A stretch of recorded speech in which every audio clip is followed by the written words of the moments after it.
파워서 오리지널 색을 써. 우리 회의에서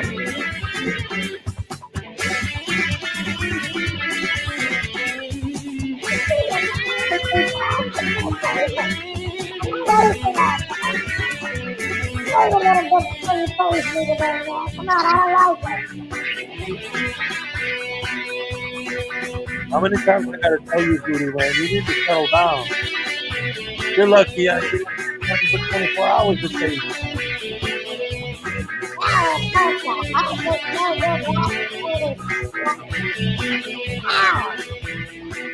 Shut up, I'm on the air. Oh, hey, everybody. Welcome to the show. Good to see so many wonderful, beautiful, fantastic people here this beautiful Friday. That's right. It's Friday morning, ladies and gentlemen. All right. Ready to rock and or roll all day long. Yeah. I say, yeah. Okay. Yeah. Okay. Yes, ladies and gentlemen, welcome to the show.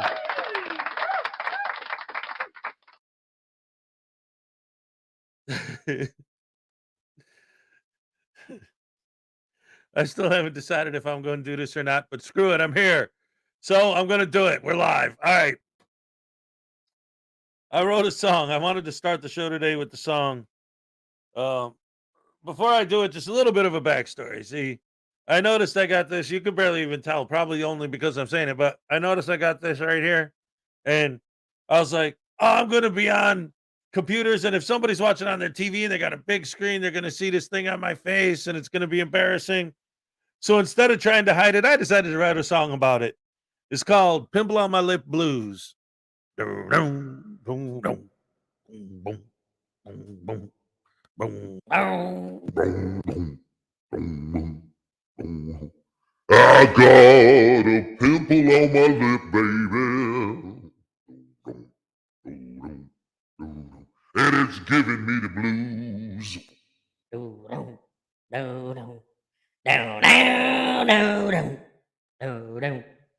I said I got a pimple on my lip, baby.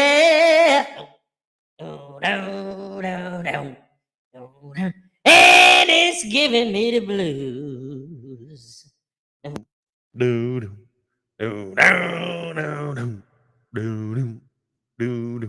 I knew you all was gonna be watching me this morning. That's why I got them pimple on my lip blues. All right.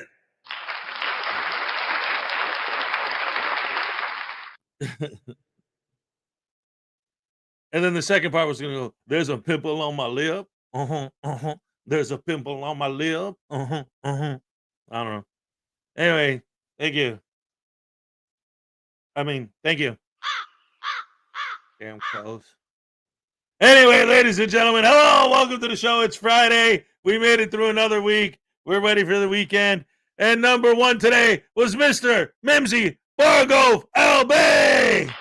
Here's your happy dance. Yeah. All right. Thank you very much. Melissa Driftaway, Toby Gray. Big love to you too, man. What's up? Let's see. Dad farted. Good morning, everyone. What do you call a person who doesn't like to fart in public? A private tutor. Private tutor. I dig it. It's better than a Tudor mansion. All right. Look at that. Mark Baggett. Good morning. What's up? Kingston 2000. Good morning, all. Yeah, that's everybody. That's all of us. All right. Nyman's wife, Baby Hunter, and I are in the house, too. What's up? This is for you and Baby Hunter, baby. All right. Thank you very much. I appreciate the appreciation. All right. Griffey's here. What's up, Griffey? Hello, all. How are you on this wonderful evening? Wow, man, where are you at? Are you another one of those people that are all the way out like in Australia or something? Yep, there you go, because there's $2 Australian. News Now Voodoo made me stay awake all night. He needs a tasing. Oh, it's amazing. Is that the one you were talking about earlier? Huh? Shut up, Hez. Oh. Damn, boy.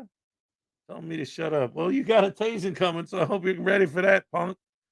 Let's see, who else is here? Little Chihuahua. Hope you're feeling better. Hey, check it out, man. I couldn't find a Chihuahua, but I got this. I'm gonna send you like kind of like as a get well thing with your grand prize for this month. So hopefully when you get that in the mail, you'll enjoy it. And now it's famous because it's been on TV. Yay. Oh, you know what? I'm even gonna right here, right now on the air. I'm gonna get my Hez stamper and I'm gonna stamp it with a Hez stamp, so you know it's custom and legit. Look at that, just for you. All right, woohoo! That's what I just said, man. All right, and then let's see who else is here. Dad farted, Griffey, Mark Baggett, Little Chihuahua. Who else? Oh, Frauditor. All right. Good morning, everyone. I won't really be able to be around this morning because I'm so behind on videos. Plus, I got to gear up for tonight's live stream. Yes, ladies and gentlemen. We got a lot of, from what I hear, there's a lot of great lives coming. It's Friday. Usually that's when they really start picking up is on the weekends, Friday and Saturday, even on Sunday. That's one of the reasons why I started deciding to, that's why I decided to start doing my Saturday show that I do at 5 p.m. Eastern, because that's most people start around prime time, 6, 7, 8 o'clock. So I try to get mine, out of the way before everyone else starts. I'm not trying to compete with anybody. I'm just trying to do my thing and entertain y'all. Hell yeah. Eda Maria's in the house. What's up? P. Barnes the second. Oh, yeah. Longtime supporter of this channel, P. Barnes the second. We love you, man. Woo-hoo. With the ultimate taser later, we got Mark Baggett in the house. Melissa Drift Away, Dobie Gray. Dave Perillo Jr., Dogsleaf, Paw Prince in our hearts. Aw. I wish I had a aw button. I could make that one. Not right now, but what can I use for in the meantime? Oh, no, that doesn't work. That doesn't work at all. All right, how about this one? No, I like dogs, damn it. Stop that. There you go. Yeah. That's what we get for the dogs right there. Yeah.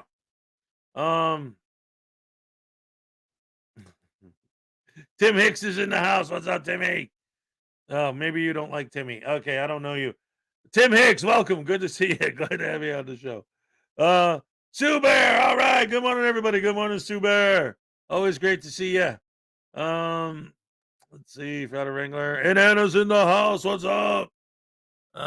What's that avatar? Is that puppers? A lot of people use their cats or their puppers. It's a cat. It's a kitty. It's a kitty. Good morning from the Netherlands. All right.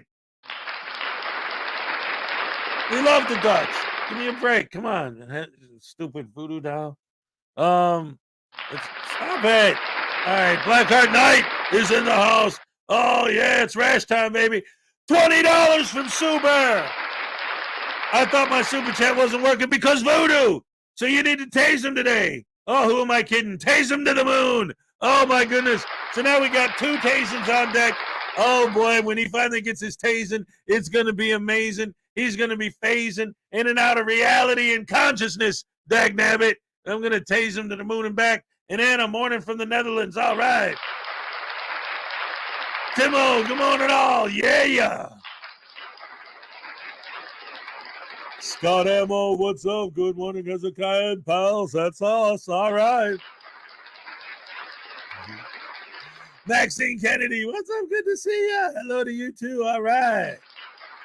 Yeah. Who else is here today? Let's see. Who else is here today? Who can it be? Can be Methodist Dave is in the house. And Maserati 5000 too. And don't forget the Grandpa's man.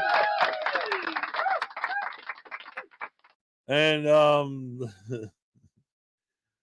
Texas Tim as well. But those things don't rhyme. But Edward Cavalier is also here. I'm not a poet, and you don't even know it because my wonderful, beautiful, fantastic, unbelievable, amazing, beautiful, one-of-a-kind producer, ladies and gentlemen, the legend Salacious is here.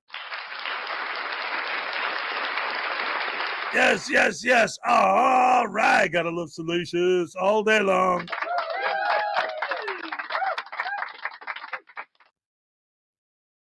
Some dude that I don't ever talk about. I'm sorry. Wait a minute.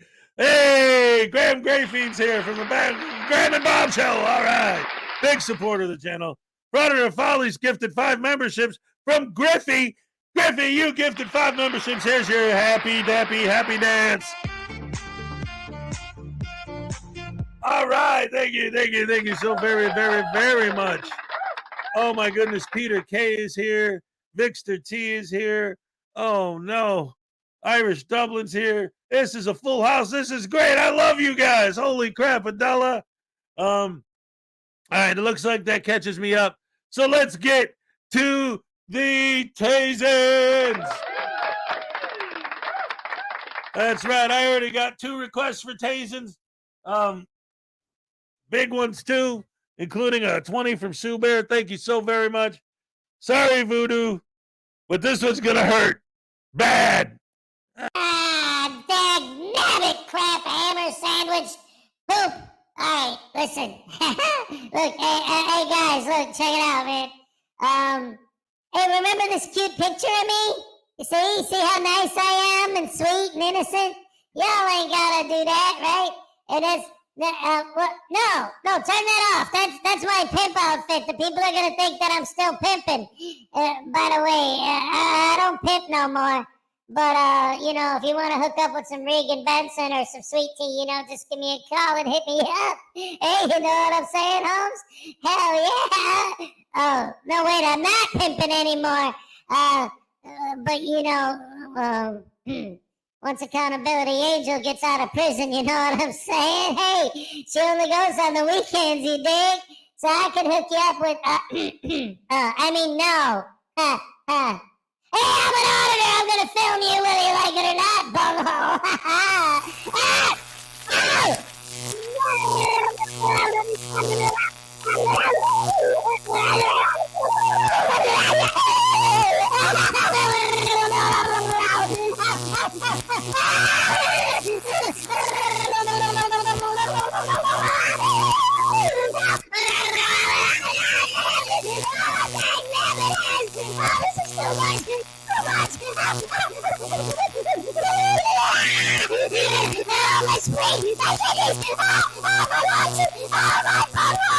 I just pooped myself again.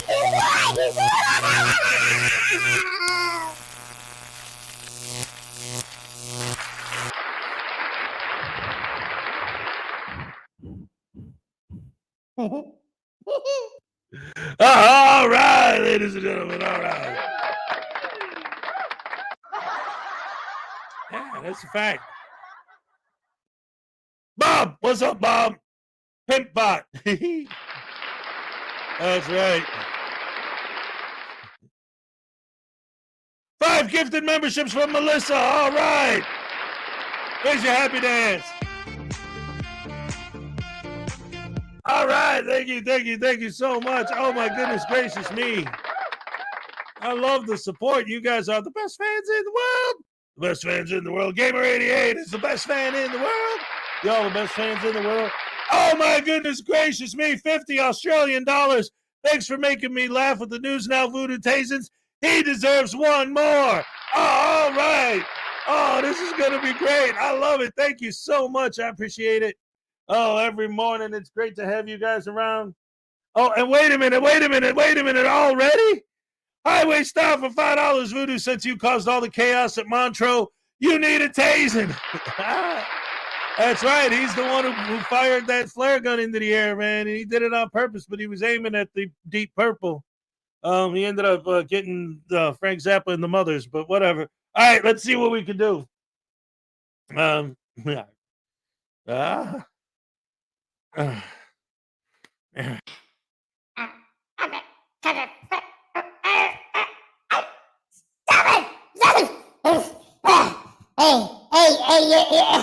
you know what, Highway Star? If I had the chance to do it all over again, I would!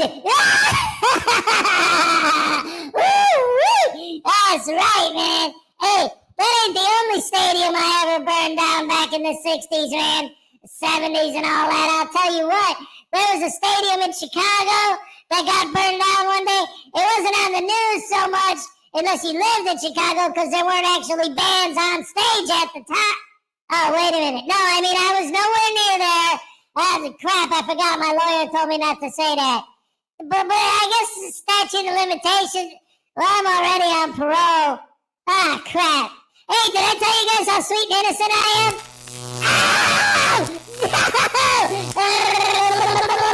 Okay, I admit it. I buried Jimmy Hoffa under Yankee Stadium.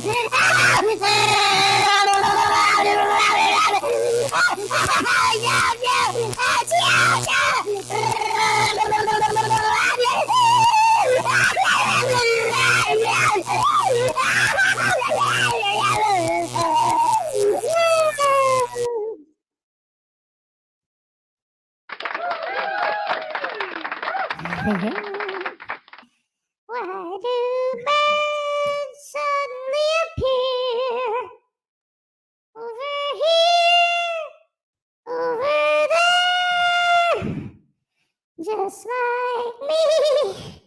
They long to be close to you. the only thing that calms me down after a good tasing is some good Carpenters music, man. Ha! Who am I kidding? The Carpenters suck, and so do you! Oh, hey! Oh, I grab it!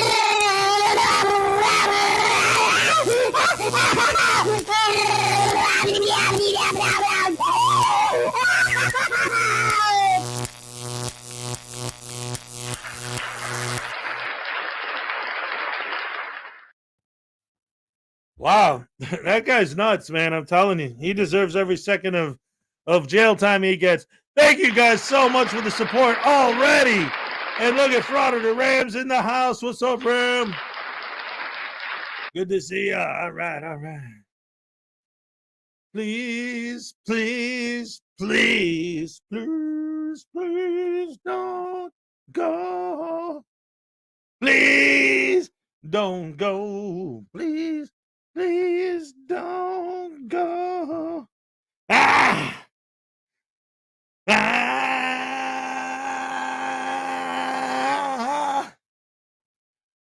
I love you so. Please, please don't go. $2 from Blackheart Knight. News Now Voodoo. Time to kick a doll when he's down. Tase him at level 11. Holy crap. Oh, Sue Bear's predicting the future. She wants to know if there's going to be a News Now Voodoo card in Series 2. Oh, I can pretty much guarantee it. All right. Here we go. Okay.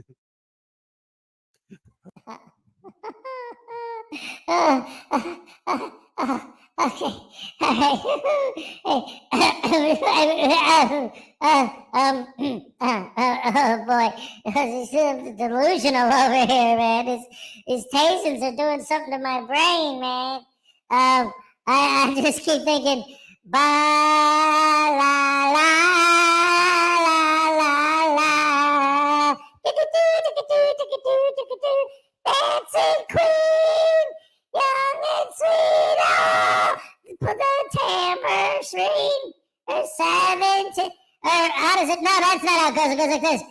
Take a chance, take a chance, take a chance, take a chance, take a chance, take a chance. If you want to lose your mind, you taste all the time.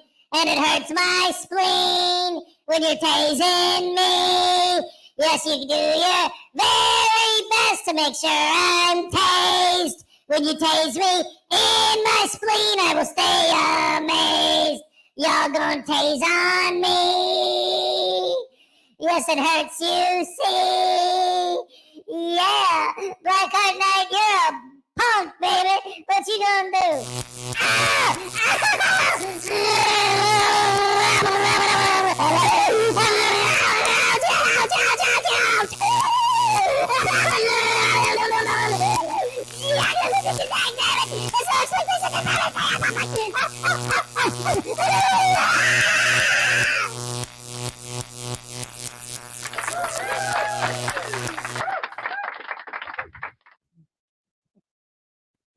All right.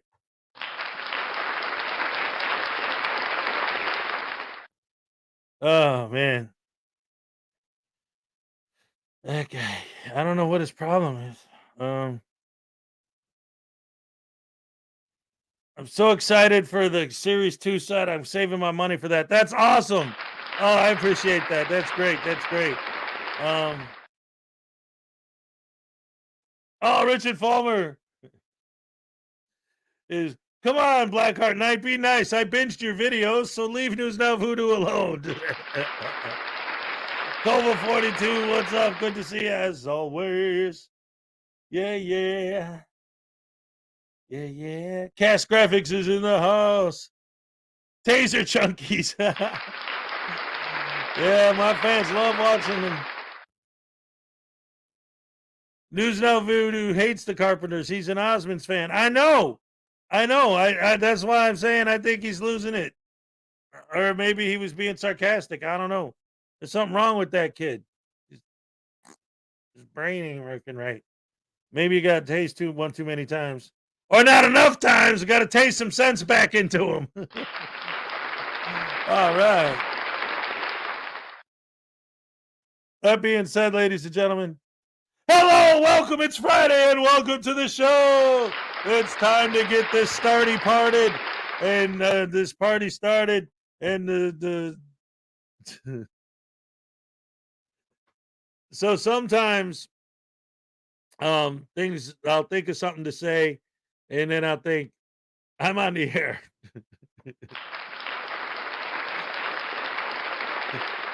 And it'll be there forever. That's the thing about the internet. Like when you're doing something like this, sometimes you gotta bite your lip a little bit because once something's on the internet, it's there forever. And then 20 years later, someone's like, "Oh, didn't you say this on a live stream once?" It's like, crap. Tasing just because. All right. Here comes some more of the taser junkies junking on their tasing. Woohoo! All right. And now the end is near, and I'ma get another tasing. My spleen and my rear, they hurt so bad, it's so amazing. I've been tased so much that Blackheart Knight thinks that it's awesome. And this, much more than this, y'all get to look at my butt, look at my butt, look at my butt. I don't care. Taste me all you want. You can look at my butt, look at my butt. Yeah, Frank Sinatra sucks. Okay,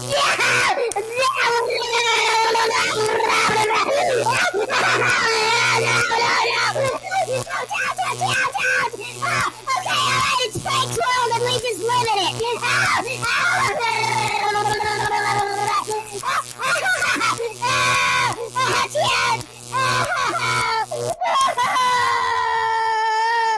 Hey, little known fact, man. The Godfather was a very low budget movie, and the only reason they were able to afford Marlon Brando is because Brando knew that if he was in the movie, it would piss off Frank Sinatra, and he thought that'd be hilarious. I think so too, because Frank Sinatra sucks.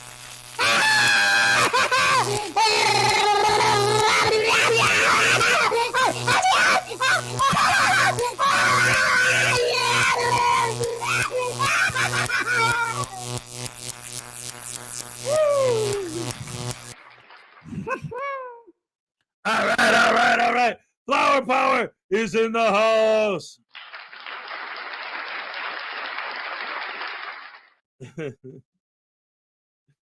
Oh my goodness gracious me. Anyway, Chili still doesn't realize that the internet never forgets. That's right. Oh my goodness gracious me. And so I want to start the show with something that I think is absolutely brilliant, absolutely fantastic. It's already been covered by several other people, but I'm going to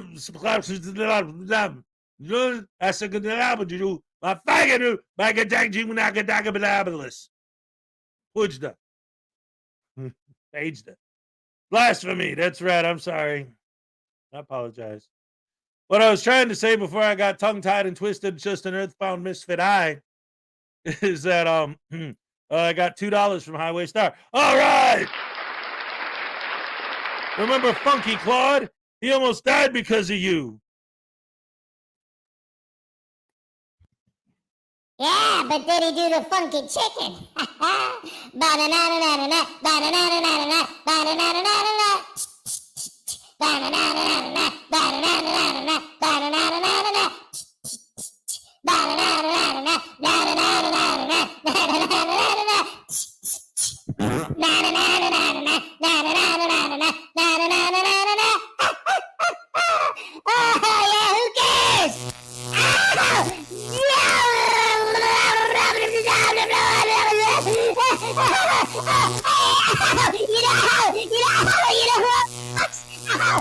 Mitch Mitchell.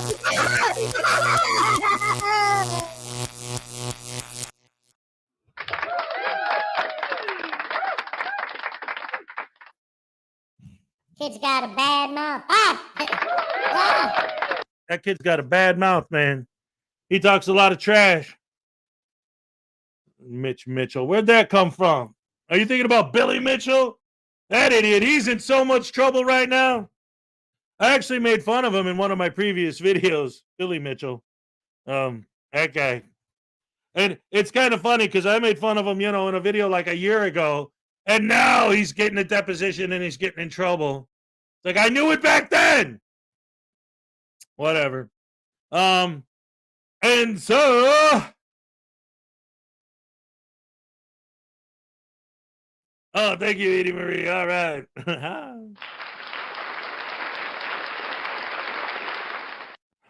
Anyway, I'm going to play this Frauditor troll video from yesterday. Again, a bunch of people have already covered this, so I could have picked any.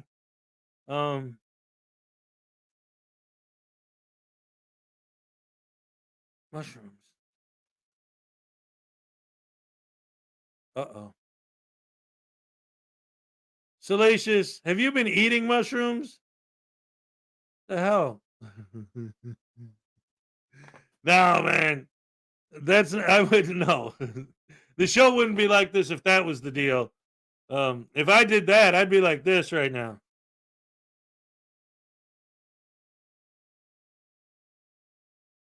What?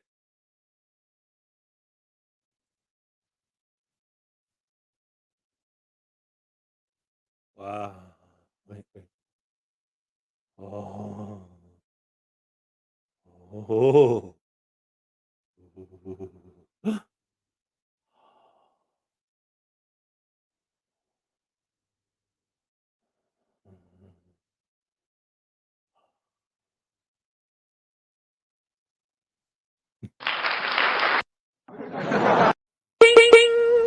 Hey, sweet Melissa, what's up? Good to see you.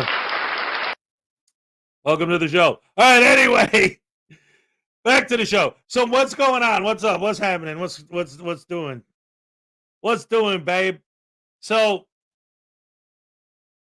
Denver Metro Audits hasn't been sentenced yet, but they put out the recommendation for a sentencing coming up in August, and the wording on this paper is awesome because it's like everything we've been saying is finally being officially validated by the courts. Check this out. Check it out. Check it out. Hey. Check it out. I got to get to it because this was a long live stream, and obviously I'm not going to play back the whole thing. But here we go. I just want to play the part where he reads okay, here, let me ask you guys. Do you want me to play Frauditor Troll reading it, because it's the same thing, or the Frog reading it? Put a 1 for Troll and a 2 for Frog, or just write Troll or Frog. Because again, it's literally the same thing. It's just who's reading it out loud. Yes, the wording is amazing. That's why I've got to cover it. It's fantastic. 1 for Troll. All right. 1 for Troll. 2 for Frog. 2 for Frog. 1 for Troll. 1 for Troll. So we got 4 votes for Troll, 5 votes for Troll, 2 for Frog, 3 for Frog. Harvey Brown, what's up? Man, I should have put it up as a poll. Yeah, it looks like it's about a 50-50. Here, let me actually make a poll for this because they're coming in hot and fast, boy, hot and fast. Community moderation says, where's the make a poll button? Stupid YouTube. Oh, hey, Maxine Kennedy. 500 votes doesn't count. Everybody gets 1 vote. Ow! Dig nabbit. Stupid crows. That wasn't a crow.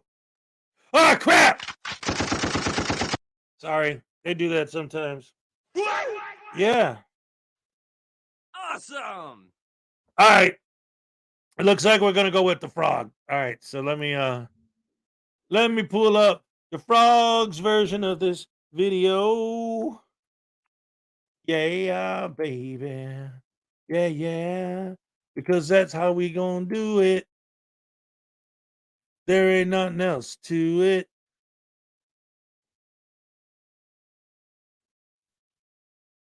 Oh, of course, we decided to go with the one that has audio problems. Hello. I think I have voice this time. Not the best microphone, but I promise I'm going to buy a better microphone. Because if I'm going to do more lives, I need to buy a microphone. But this stream is going to be about Denver Metro Audits.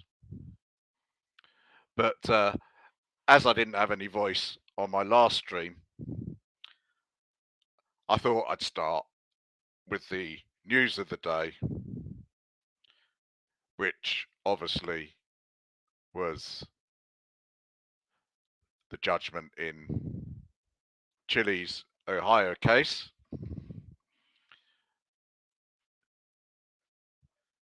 So, quickly, before I get on to Denver Metro Audits, let's enjoy in voice the judgment of Jose Maria de Castro, the Pam Wagner et al. I know my last video didn't have voice, Tom. My microphone, and I'm learning as I do this. My streaming decision has been rendered. It is ordered and adjudged. The court grant the county defendant's motion to dismiss, Doc 21, and the city defendant's motion for judgment on the other side of this. Or if I see in chat that there's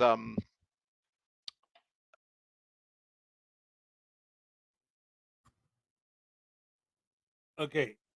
Now, really quick, I'm assuming that because his video is quiet, that y'all are turning your volume way up to hear it. So I'm trying to be quiet in transition and during my commentary. But again, if you haven't seen or heard this yet, really pay attention to what the court's saying. This isn't just a boring court document. It is so amazing. It's like Frauditor Troll says in his video, it's absolutely epic. Because now everything that I and all of us in the anti-frauditing community have been saying this whole time has been acknowledged by the courts. Wait till you guys hear this. It's awesome, awesome, awesome. You will not be let down. Pay attention. You will get your minds blown. I guarantee it. Sort of urge to Official court documents, ladies. Discuss something, I will stop it. But This is I just recorded this a little earlier, documents. So Legit. Enjoy. If I can get my mouse on to start. And this is very interesting. Oh, I have a goodie for you today. Denver Metro Audits, United States Sentencing Statement. This case arose because Christopher Cordova thought YouTube fame and money trumped the privacy rights of Social Security Administration customers and justified the harassment of security officers tasked with protecting these customers' confidential information. After his arrest, he doubled down on his crime to gain more profits. He posted to his YouTube channel highlight and recap videos, and weeks later created a further video berating one of the same security officers when he found him at a daycare operated in a different federal building. YouTube records suggest Cordova earned more than $11,000 in ill-gotten gains from the video content related to his crime. Based on the factors in 18 U.S.C. 3553 brackets A and 3572 brackets A, his conduct warrants 160 hours of community service and a $5,000 fine. Background. On November 10, 2022, the government charged Cordova in a 2-count information for 1. failure to comply with official signs and lawful directions in violation of 41 CFR 102.74385, and unlawful photography in violation of 41 CFR 102.74420. The maximum term of imprisonment for these convictions is 30 days. The maximum fine is $5,000. A. Facts related to incident. At trial, the government's evidence established that on August 2nd, 2022, Cordova viewed at least 4 signs and was told at least 8 times he could not record inside the SSA office in Littleton, Colorado. He stated when he began recording, more than 3 hours before he tried to film inside, that he knew he was not allowed to record, but planned to just mob right in there anyway. He was told multiple times his conduct was prohibited by both the Code of Federal Regulations and SSA policy. Signs were posted, instructions were given, the reasons underlying the prohibitions were explained, including protecting customer privacy for official business that involves sensitive, personally identifiable information. He was told if he filmed inside the agency space, he would be arrested. He did and was. On March 20, 2023, the court found Cordova guilty on both counts after a one-day bench trial that occurred on March 16, 2023. B. Facts related to post-arrest conduct. Further attempts to monetize August 2. Cordova posted at least 3 summary videos about his arrest. This included at least 2 shorts, which are brief highlight videos or compilations, and an hour-long live stream around early September where he had a panel discussion with others to recap his arrest. Cordova's videos encouraged viewers to send money to join as members by paying a monthly membership fee and to subscribe to and watch previous and future content. Videos also contain links to Cordova's merchandise, including sweatpants and phone covers that contain catchphrases he used in the August 2 video. Some merchandise, for example, refers to Cordova, "Give me $5." Okay, I'm sorry. I have to mention this because David, I know that you're trying to behave and not cause trouble, but come on. After everything we just listened to, this is what frauditors do. After everything that's on this page, you take that one line from that one sentence and say that that's all that you heard from the whole thing. So you obviously haven't been paying attention. I told you guys to pay close attention. You heard one little thing from one sentence that has nothing to do with that. What the reason why that's coming up and all of this that we're reading right now is coming up is because the maximum fine is only $5,000, and they're trying to prove that he deserved. This is the sentencing. The sentencing hasn't happened yet. This is basically them recommending to the court, like explaining why they want the maximum sentence, and they're saying that he shouldn't be punished for doing this. But what they're saying is, if he made money specifically off of this crime, then he should get the maximum amount, which is 5,000, because they can prove through all this stuff that he made way more than $5,000. So the minimum isn't even really, punishment. They're calling it ill-gotten gains because he got money specifically from the video of him committing this specific crime that he was found guilty of. So that's why this is all coming up right now. So there. Bucks catchphrase, which he said to security guards on August 2 to explain that he asked for $5 when law enforcement give him orders he doesn't like. I have my own policy that everyone I talk to has to give me $5. That gives me unlawful directives. So that's how it goes, guys. And there's a screenshot of his shop. New live stream created based on August 2. Following his first court appearance on his violation notices, Cordova found one of the security officers who had been at the SSA office stationed across the street from the courthouse at a daycare operated in a federal building.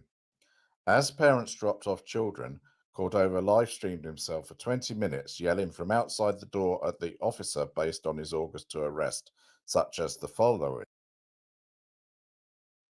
Now, this part is important.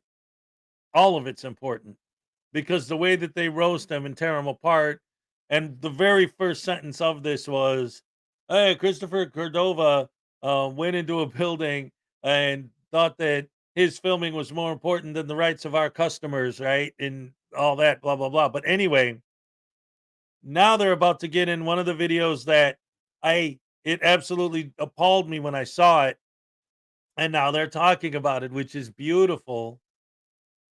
He sees a cop dropping off his kids at the daycare and he starts screaming at the cop. I think this is one of the reasons he was found guilty, because they saw this.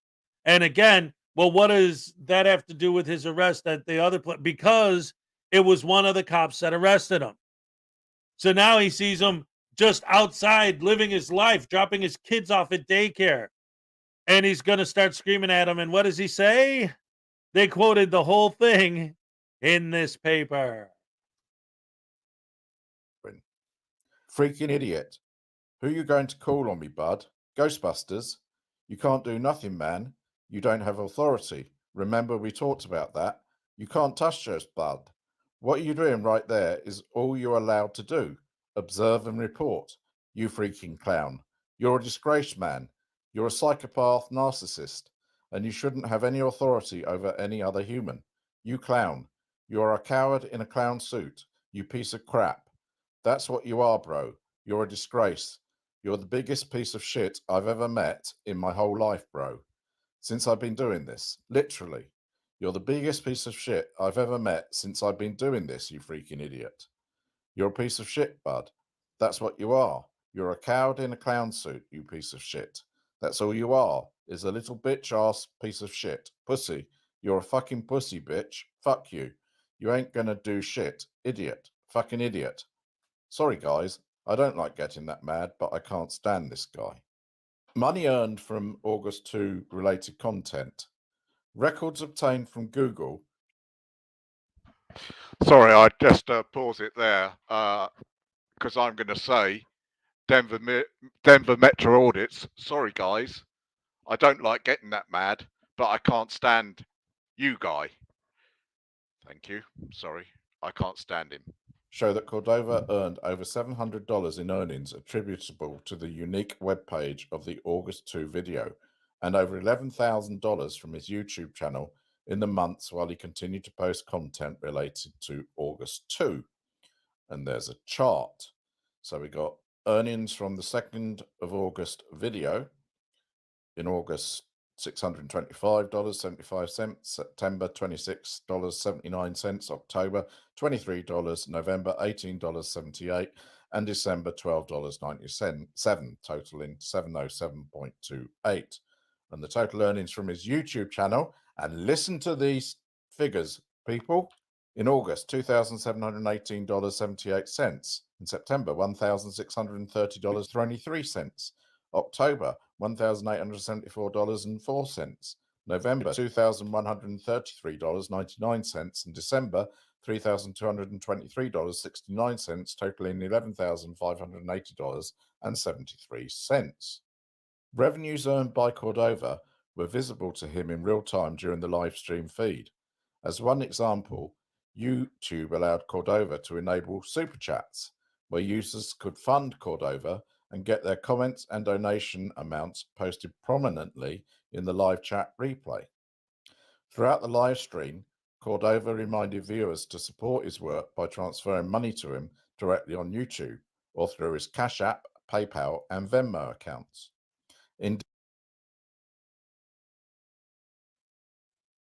Well, you see, Richard, that's actually addressed in the letter that they're reading right now. Again, this isn't the sentencing.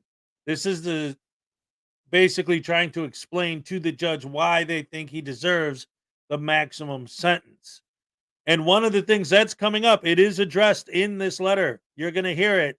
They talk about how they know from his past behavior and his past videos that so far, nothing that the courts have done has slowed down what he's doing. In fact, I think they used the term earlier that he doubled down on it. So they're recommending maximum sentence because, and I think they're also going to recommend 20 days in jail. But they're recommending it because they want it to be the harshest sentence possible to send a message and hopefully to change his behavior. Because, and again, they address it. They say they don't think it's going to work. But again, the argument they're making is, Judge, we know that whatever we do to this guy, it isn't going to stop him. So we really need to do as serious as we legally can to hopefully maybe try and teach this guy a lesson. It's going to come up. Watch. Indeed, after he was arrested, he made a direct appeal for money and told viewers he preferred they send money via other money transfer applications like Venmo because YouTube took a cut before it went to his account. Subsequent arrests and convictions. Following the filing of an information in this case in November 2022, Cordova was arrested, charged and convicted twice for misdemeanors involving impeding or disregarding law enforcement. On December 14, 2022, he was arrested in Sheridan, Colorado for conduct relating to filming in a public space in violation of state law. On June 14, 2023, he was found guilty and sentenced to 6 months of unsupervised probation and 20 hours of community service. On March 13, 2023, he was arrested on an obstruction charge. He was found guilty in June 2023. And we've got 2 footnotes here. For the detailed records from Google underlying this summary chart, see, and it's a Exhibit 4 and Exhibit 5. And 2, the government has limited information about the arrest, charges and convictions based on law enforcement and court databases and statements posted by Cordova to his YouTube channel, as the circumstances of these convictions may justify a more severe sentence, including jail time, based on Section 3553 brackets A factors. The government renews its request that the court order the probation office to prepare a pre-sentence criminal history report. 2. Legal analysis. When sentencing a defendant convicted of a Class B misdemeanor, the same statutory sentencing factors in 18 U.S.C. Section 3553 brackets A apply, but the sentencing guidelines do not. And there's a reference there. In setting a fine, the court must consider these Section 3553 brackets A factors and additional factors in 18 U.S.C. Section 3772A, including the need to deprive the defendant of legally obtained gains from the offence and the defendant's income. Based on A, Cordova's willful and premeditated decision to engage in criminal disobedience, B, his history of convictions for similar conduct, C, the need to deter and punish a crime that consisted of putting profits ahead of agency customers and law enforcement, and who continued his pattern of disregard and harassment of them for months after August 2, and D, the need to deprive a defendant of ill-gotten profits exceeding $5,000, the government recommends 160 hours of community service and a maximum fine of $5,000. A. Nature and circumstances of offence. Cordova willfully chose to photograph inside federal agency space despite warnings about the consequences. His conduct was premeditated. He admitted during the video that he knew before he ever showed up at the SSA on August 2 that filming inside agency space was against SSA rules, and that was precisely the point. His premeditated purpose to break the law for attention on YouTube existed before he arrived on August 2 and remained unchanged until the moment of his arrest. The circumstances are aggravated by Cordova's disregard for others while committing his crime. In his live stream, customers seeking disability and elder benefits often accompanied by caretakers, can be observed entering the SSA office.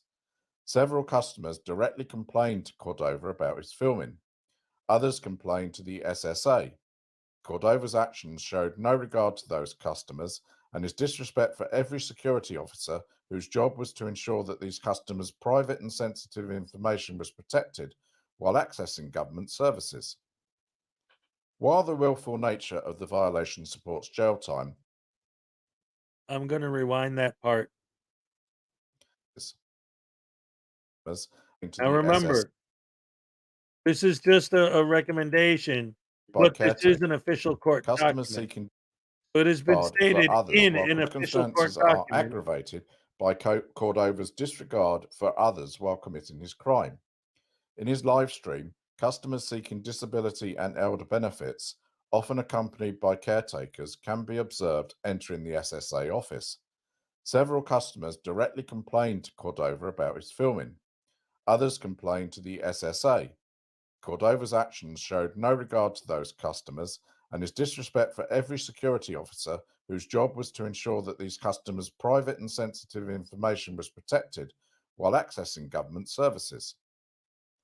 While the willful nature of the violation supports jail time, the government recommends a sentence of community service as appropriate to remedy the community-based harm that Cordova's actions caused to SSA customers in the Littleton community and the needless waste of law enforcement resources and attention he caused in the community on that day.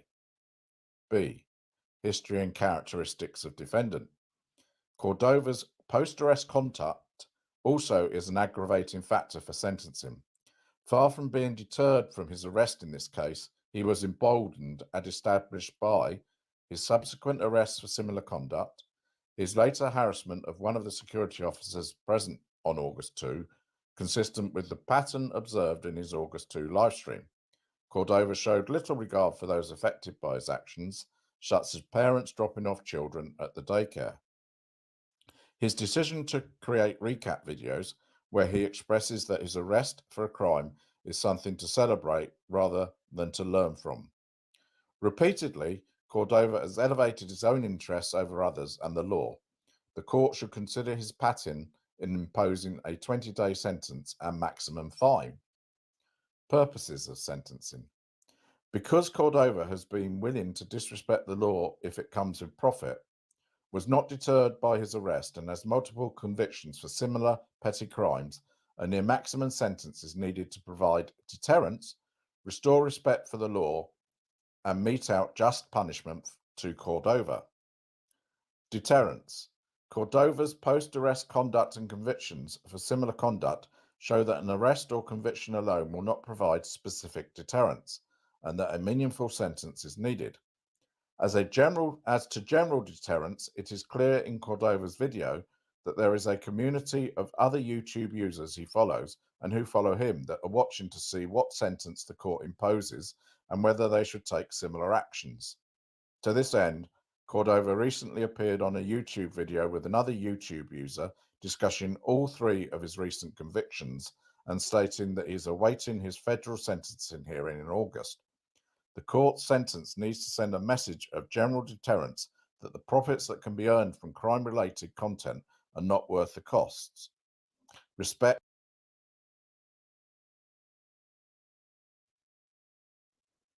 Did you guys catch that?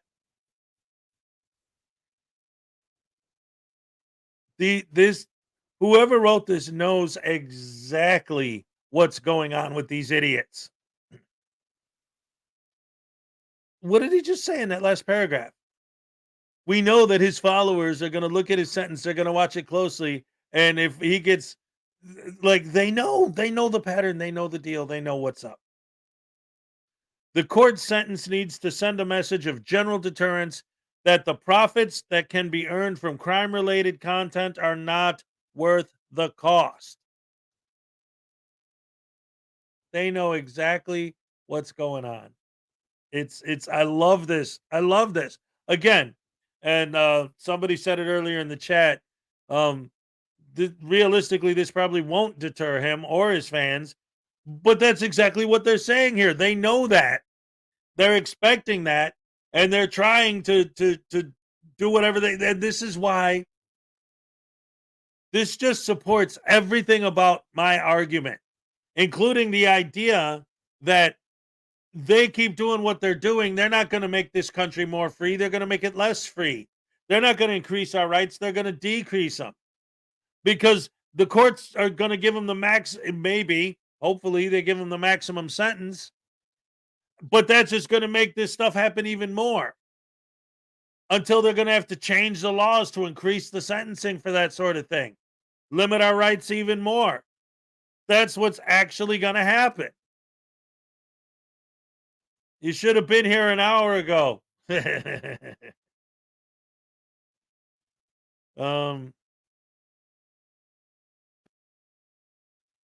Don't be angry with me, but it doesn't take a brain surgeon to understand these people. All you say about them is correct. No, I'm not going to get mad at you. Here's the thing, because you're right. But this is the problem is that I've had so many situations where I've actually spoken to these guys, and I try to think of things in a logical way that they don't. And that's the problem is I'm trying because I know that there are some frauditors who watch my show. I know for a fact, and half the people in here can tell you, Broken System, Broken Trust watches my show. Rogue Nation watches my show. I've had Direct D in here. I've actually interviewed him on here. I know Manuel Mata knows who I am. I know, Easy Cameras On has watched me. I don't know if he always does, but the point is, sometimes I say things that I say like I'm talking to them. Like I know that some of these guys are going to hear what I'm saying, and I'm hoping maybe eventually some of my words will actually get through to their stupid little skulls. Hesplaining. Instead of Xanax, Hezanax. Well, you know why? Seriously, the reason why I'm being so calm is I'm trying to be nice to you guys. I'm being considerate, unlike a frauditor, because the volume on the frogs video is so low. I'm assuming that everyone is cranking their volume way up to hear them. And then if I just come in screaming, I'm going to blast everybody's earballs out. So I'm not trying to do that. That's why I'm so calm right now. So anyway, excuse me for being considerate. For the law. Cordova's August 2 video evinces his disrespect for the law and disdain of law enforcement officers. In these circumstances, it is important that his sentence restore respect for the law. Just punishment. Cordova was not justified in harassing others to earn money. He was not justified in willfully breaking the law and attempting to interfere with security officers who were trying to protect the personal information of SSA customers. The sentence should provide punishment for someone who put his own desire for fame or fortune over empathy for those affected by his conduct. D. Defendant's income and ill-gotten gains. A maximum fine is needed to deprive Cordova of the income he earned from his crime. Earnings attributable to Cordova's unlawful conduct on August 2 exceed $5,000. By Cordova's own admission, August 2 was a milestone for his YouTube channel in terms of revenue and subscribers. During his live stream, he stated that he had never had more than 700 viewers previously, and repeatedly expressed gratitude for the more than 3,100 viewers that watched him get arrested. Cordova wanted to create entertainment and thus revenues, and his arrest and harassment and disregard of others were tools to entertain viewers and earn profits. He calculated that he would gain more in profit than he would lose in legal consequences for disrespecting the law. The court should show he miscalculated through a meaningful fine. The maximum fine of $5,000 will begin to take away these unlawful gains. It takes back approximately 50% of the $11,000 in revenue earned from his YouTube channel in the months while he posted August 2 related content. Although meaningful, this fine is a fraction of Cordova's ill-gotten profits from August 2. Among other reasons, he told viewers he preferred they pay him through other money transfer apps. Records from these other accounts would show additional profits. He marketed merchandise based on his arrest and each new subscriber you gain from August 2 related content also represented an ongoing revenue stream which would not otherwise have viewed future content. Pay for monthly memberships, donated money, or purchased merchandise. 3. Conclusion. The United States requests that the court impose a sentence of 160 hours of community service and impose the maximum fine of $5,000. Should the court order a pre-sentence criminal history report before sentencing and obtain additional information that establishes a close relationship between conduct underlying Cordova's 2 subsequent convictions and his federal convictions, the United States may supplement its filing, if warranted, by the section 3553(a) sentencing factors, and this was submitted on the 7th of July. So there you have it. 160 hours community service, $5,000 fine, and they may want more. I have had a quick look at that section in the federal statute, and basically if there's a pre-sentence report and it identifies that there are similar crimes that are committed in the state, they may go for a harsher sentence which would involve prison time. Right. I need to thank you all for coming in. I'm sorry about my earlier stream where my mic didn't work. I promised that I'm going to buy a new mic, because this one on the live stream. All right. Anyway, that's that. I'll give you guys a second to control your volume before I start getting funky with the monkey once again. But we're already on our way because we got Pearson 1122 with his membership milestone talking about support the pimp eating at the shrimp. Free voodoo. All right. Here's your happy dance. All right. Thank you very, very, very much. Yeah. Oh, yeah. Funky with the monkey. Yeah. I'm a shiny peanut monkey. All my friends are junkies. Well, that's not really true. Come on now. You know what's up. I don't want to get funky with the junkie, so I get funky with the monkey. I know that rap is kind of clunky. And my favorite candy bar is the chunky. It's just peanuts and raisins. And when I like my donuts dunky,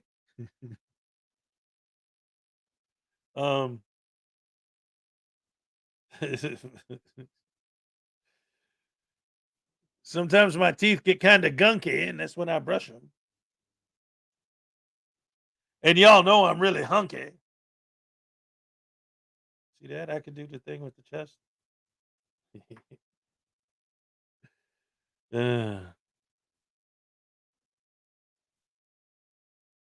For volume leveling, $2. All right. Thank you very much, David. Thank you very much. All right, $2. Here's your happy dance. All right. Woo-hoo. Yeah. Unclean. What'd your girlfriend say this time? For you guys who don't know what I'm talking about, Unclean actually got a comment from what the hell is her name? The new girl Frauditor that tries to she just chases boys. She's always chasing Long Island Audit and Tuapre and talking about how she gushes over how much she loves them. Riot Girl, she left a comment on Unclean Hands because she apparently actually has at least somewhat of a soul. And she was saying she felt bad about his, the battle he's been having with cancer. So, he said that she left another,